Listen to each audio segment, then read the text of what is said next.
Living in a modern, humid climate requires constant mechanical intervention. To keep indoor spaces comfortable, air conditioning systems operate year-round, constantly pulling in warm, moist air from the home.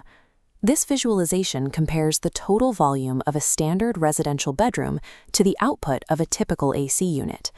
A standard residential system moves roughly 1,000 to 1,500 cubic feet of air every single minute, replacing the entire atmosphere of a room in moments.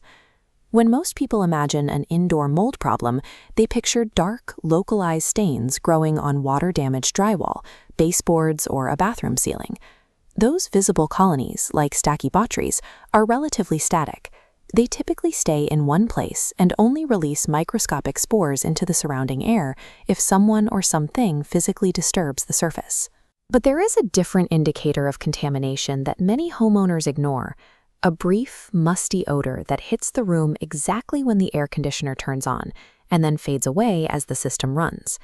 That odor points directly to the system itself. When mold colonizes the interior components of an HVAC unit, the machine designed to cool the property becomes a highly pressurized distribution network for biological particles. A contaminated AC system takes its primary mechanical function, moving massive volumes of air, and uses it to rapidly degrade the home's indoor air quality.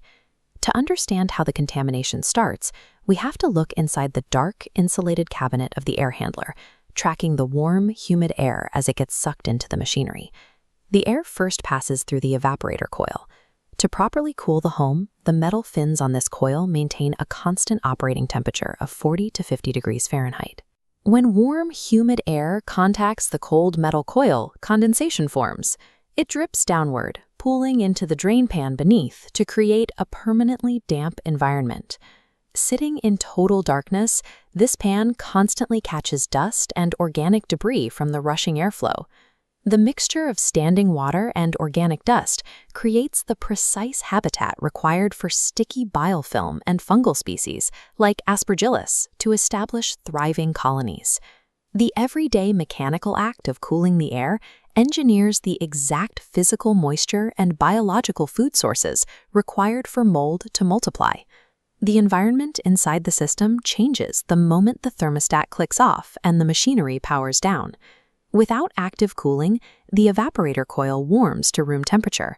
Moisture in the drain pan vaporizes and expands into the ductwork branches. This highly humid microclimate allows established colonies to climb from the drain pan onto the supply and return plenums. Then the cooling cycle restarts. The heavy metal blower wheel begins to violently spin, instantly pressurizing the damp, still air inside the cabinet. The high-velocity airflow rips millions of dormant microscopic spores directly off the mature colonies lining the coil and plenums. Caught in the draft, these airborne spores are propelled down the dark, insulated network of ductwork at high steeps. Because the ductwork connects the entire house, the system expels these trapped spores out of multiple ceiling registers, flooding bedrooms, kitchens, and living rooms simultaneously.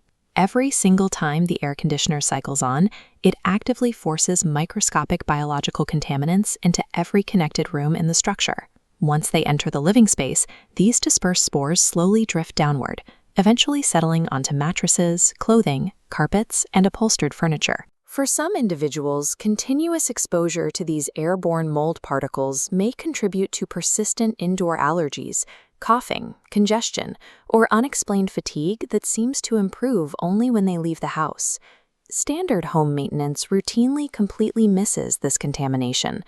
When an HVAC technician services an air conditioner, they are looking for mechanical performance, checking freon levels, clearing drain lines, and replacing filters.